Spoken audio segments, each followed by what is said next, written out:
Yeah, How are you finding that in a way it's a little isolationist, but like also it's COVID and also like the mobility is an issue. How are you juggling that? How are you I think that as long as I have my own space, I'm able to, like, I'm quite introverted.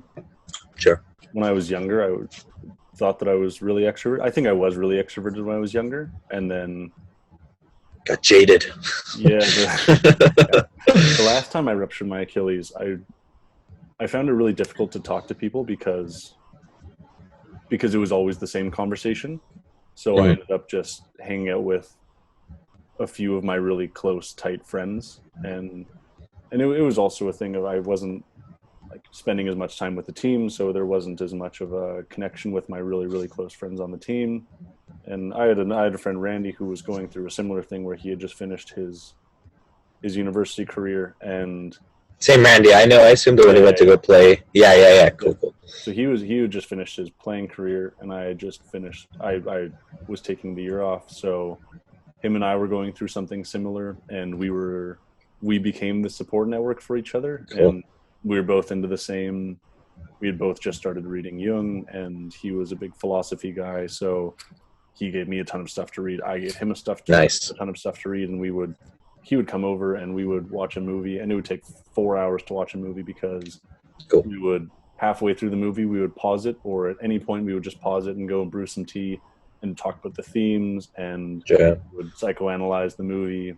So him and I had this really good relationship, and in that I became more and more connected with myself. I found that being alone enabled me. I got super into writing. I would just burn through journals, and I would read and write and just spend a ton of time by myself, because I found that my personal progress, the way that I experienced self-gratitude and self-fulfillment was by learning and being able to learn generally, and learn more about myself, learn more about my environment. And so through that experience, I became more and more introverted, I think. And now I'm really in the middle. Like I think that I'm truly an ambivert, where occasionally I'll crave social connection, and I love going and hanging out with people. I find it so much fun to sit down and talk to people, and that's kind of why I'm getting back into the podcasting game. It's actually funny because several people in a row asked me within like a week or two if I wanted to do a podcast, and I was like, I think this is whatever a sign is. I think that this is a sign to kind of do a season 2. So this is something that I've been enjoying, and the universe coming at you, right? It's coming at you. You open the door, you can close it. It's up to you. Yeah. So that's my experience of being alone, is that I really enjoy it because I have all of this time for self-development.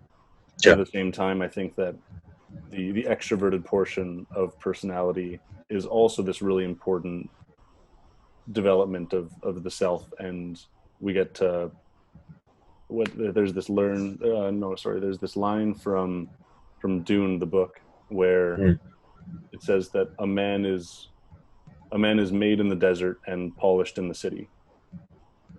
So you kind of go out, and this Nietzschean metamorphosis where you become a camel, and then you become a lion, and then you become a baby, and you just continuously go through that process of being able to walk through the desert alone to become the next step of yourself.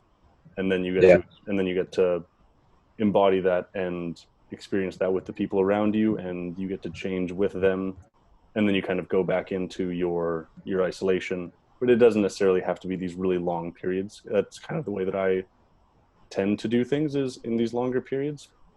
It can be day to day, where you spend time with yourself, and then you spend time with others, and self-actualize by learning by yourself and demonstrating that learnedness with the people around you.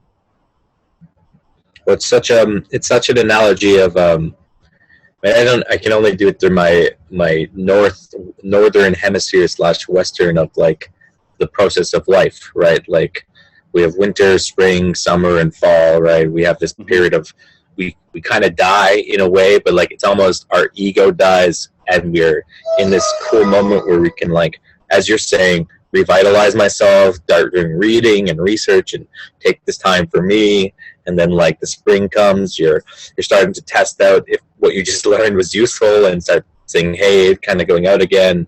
Not saying it's not quarterly or anything like that. The time scale doesn't matter, but like that ability to like breathe into oneself, to renew ourselves, right? And you know, you find out who you are in the harsh times, or just the quiet times, or just being able to be introspective, and then being able to be extroverted is also, well, then you can actually practice these things, and it also can help you fill that gap where that ambiverted, and I bet you most of us are, right? And maybe we just didn't get the right nurturing when we tried to be extroverted.